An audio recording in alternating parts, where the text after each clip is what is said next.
All right, today we're going to open up some spiritual technologies, and these can be found in sacred texts, not just the Bible, but other sacred texts from Buddhism to Taoism, and back over to Christian wisdom, Judeo-Christian wisdom. So there's a lot of areas that we can find these nuggets of truth, and let's see how they can help us today with our health and with everything else, with all the division that we see in the world. Of course, they speak about the world will end in a great division, and so we're at the beginning of that right now, and like a big, I guess you could say, wedge is happening. And I do think that sometimes this wedge, this huge beginning shift where things divide into two, is also an opportunity for threefolding, meaning there's something that comes out through the center there, and there can be positive results from this, what seems to be a crushing division at first. Now, I don't know if that positive always works out in every environment externally, but I know that internally a lot of people find deeper truths through some of these challenges, even though it doesn't seem fun or feel fun when you're in it. And I'm sure the division runs down into your home and your work and even your couple and everything. It's so deep right now what's happening. Even church, like councils and city council, and all these places where people come together, they're just all fighting. So it's kind of going around. And somewhere it says, do not be deceived, do not let yourself be deceived. And I was thinking about what that meant. Deceived means to be cut in two. That's one way you can take the word. Like dissection, or cut out, or cutting something out from the whole. It's another way you could say it. But anyway, so we have to use our spirit and our mind to reconnect to the whole, whatever that is. We see all these things on TV and we just see that division. We don't think, wait a minute, how is this connected to the whole? So one of the things I was thinking of was the washing of the feet. You have this image in the Bible of Christ washing the feet, and I was thinking of it, and I was like, I wonder what that means. I'm not like some expert or professional, but I was just meditating on it and thinking about it, and I was like, it almost seems like you're trying to be of service to somebody, even though what they're giving to you is the dirtiest part of themselves. So they give you the dirtiest part of themselves, and then that leads to you stay in service despite that, despite the dirtiest part, their most virulent, vicious part, you still stay of service. Now I was thinking, wow, that sounds like love your enemy too, which we've heard before. Like, what does that mean? Love your enemy. So enemy means that which opposes you. So something opposite to you, what is that? In yourself. It's something that's, could bring about balance, possibly, too, because you have this opposition, and then you find yourself kind of having to find your ground in the middle or semi-middle or whatever it is you have to find to find balance there. And so that helps you can help to get a better footing and a better understanding of what's in front of you, and maybe you learn something about the other. And then I also think of when you get inside yourself, the deeper you go, the more you realize that the self and the other is one. Like in the Bible it says, love one another. And I like this expression because it's basically saying love one and another. Because that's what another means. And another. It's contracted, but it means you love one and another. So you love yourself and others. You love others as you would be loved. You love others as you love yourself. There's many ways of saying the same thing, but it means that you have to have your self-love first. Or it doesn't have to be always in perfect order. You can kind of do a little, trial and error before you have perfect self-love or even close. But what I mean is there's kind of a need to have your own boundary and dignity and respect, self-respect, before you can really connect to that in someone else. You have to have really played with your own autonomy before you can really connect with how that helps another. So it just helps to deepen. The more you think about these ideas, the more you deepen, and the more you deepen, you realize that the self and the other, it's like a V. I don't know if it's who said that, V for vulnerable. I don't know, but it's like a V, and when you dip down into that V, at the bottom of it, you don't have opposition. You have opposition. You love your enemy at the top part of it because your enemy is opposing you. But as you get to the bottom of it in your depths, and that can happen internally, the external may stay the same. They may still be opposing you externally, but as you go deeper and deeper within yourself, you realize that there is a oneness there. There's something that if I hurt them, I hurt me. Now that doesn't mean that I don't believe that the wisdom in the Bible is passive. I think there's a lot of war and there's a lot of people fighting for their rights and freedom and all these things. Just like the Revolutionary War or independence, you had to fight for those rights and the Bill of Rights and everything else. So that's a given. But I do think that it's not about just compassionating on everyone either. It's about learning how to I don't know. Sometimes I feel like you have to combine the masculine and the feminine. I know that's not the right way to look at it. It's more like active and passive.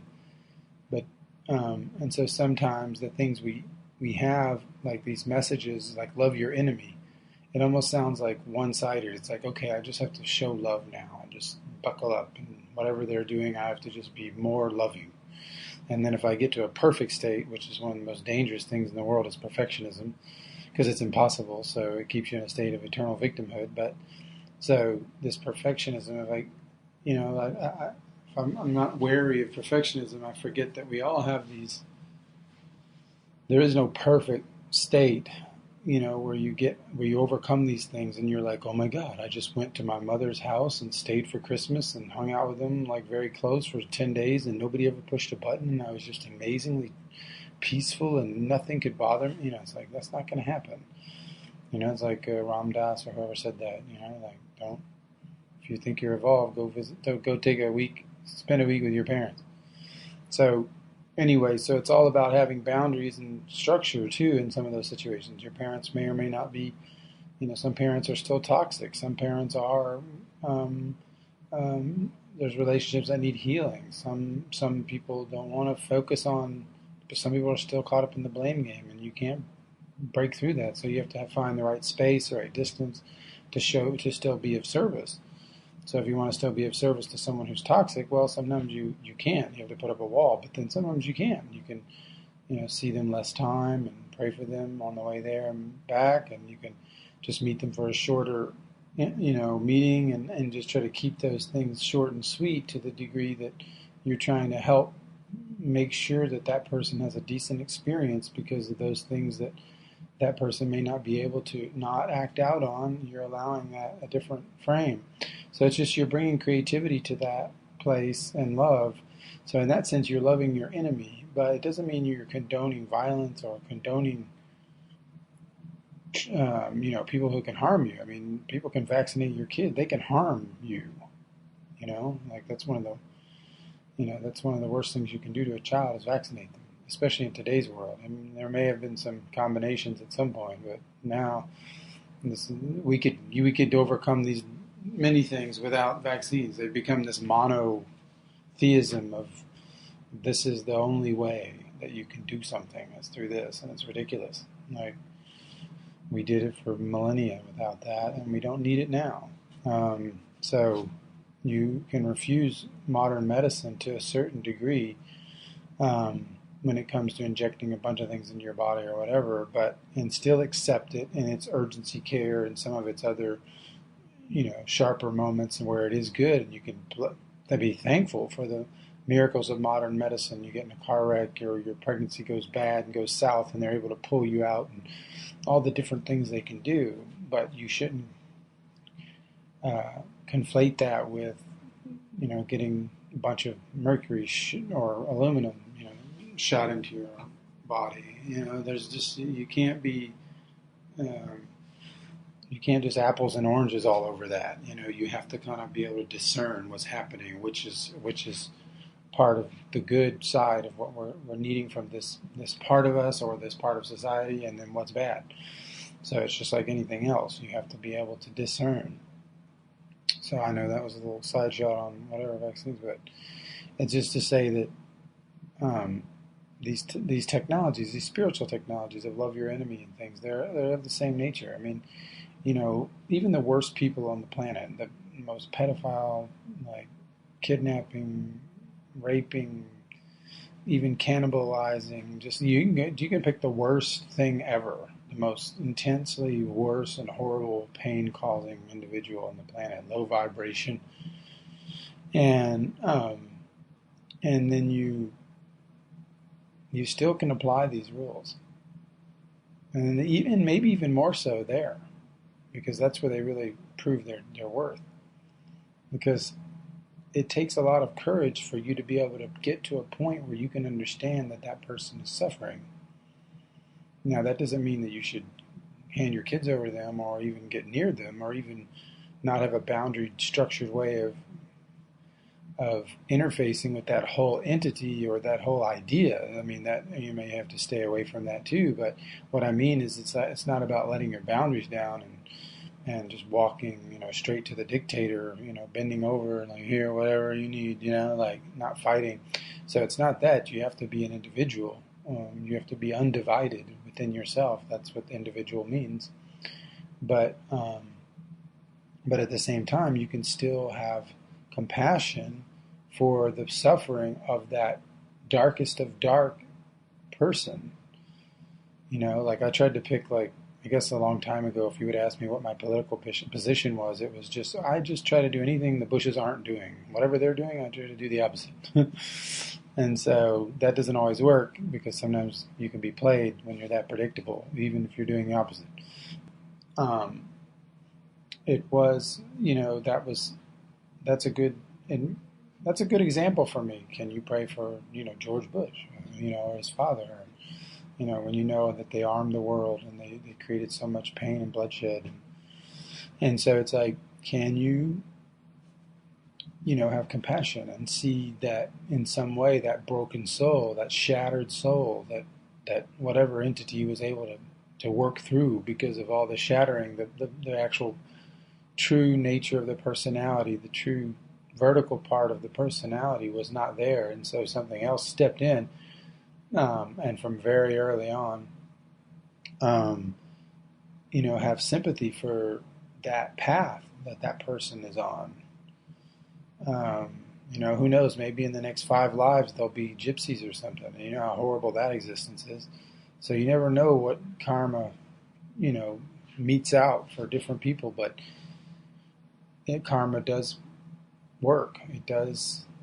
You don't have to pass judgment or hate them, because the karma will provide the compensation. And so knowing that, it's like you can say a prayer even for your greatest enemy. And I think Gandhi knew that. He had a lot of people that would have probably just preferred to knock him off and get him out of there. But because of all the trouble he caused trying to destroy the British Empire, or take it down through, freeing India.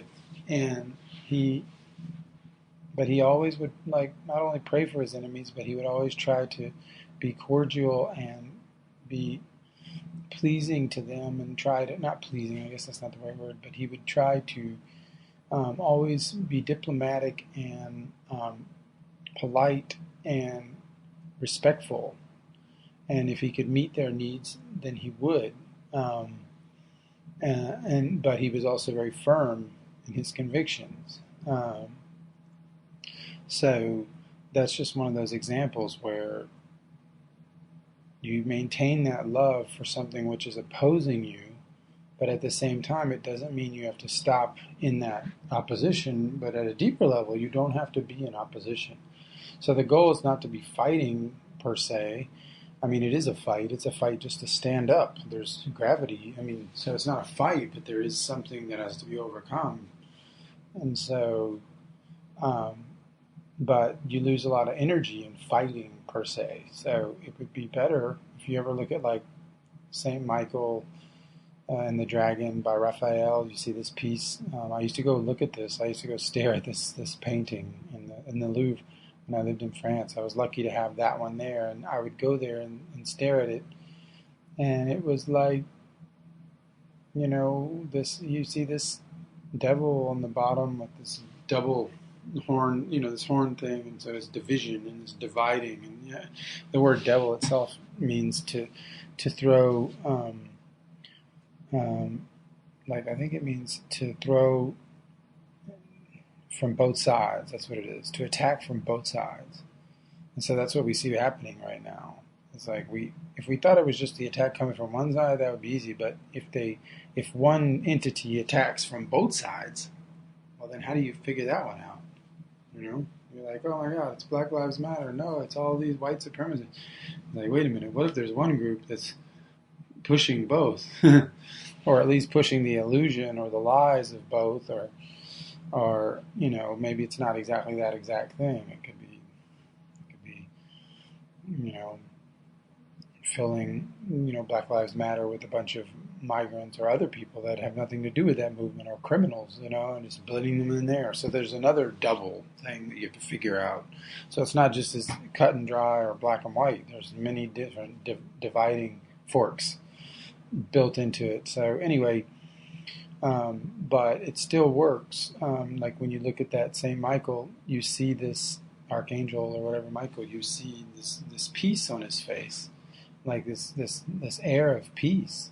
But he's not technically fighting, but he is. He's in this like a state of, he's got this spear and he's kind of holding a distance between him and this lower part. And if you see it as himself, it could be his instinct and all that. And this cold mind, which is reading the instinct, creating a balance in the middle, which is like, warm thinking. And so this is kind of the spear of thinking, the spear of truth and all that. So really powerful image, which is like, I guess in Taoist philosophy, they call it non-fighting, It's like you're fighting, but you're not, like it's like this notion of, it seems like you're doing something, but you're not, like, so anyway, that's kind of what I came up with on some of these things and how they can be used today, these spiritual technologies, to get underneath what's happening, and try to find prayers on all sides, but then stay awake, like it says in the Bible as well, be as wise as serpents, but gentle as doves. I send you out as sheep among wolves. So what does that mean? We do have to stay sharp. We have to be as sharp as the serpents, like as sharp as the sharpest Darth Vader. We have to be that sharp. And it's painful to be that sharp. You have to change your thinking into a way which is not the way most people think.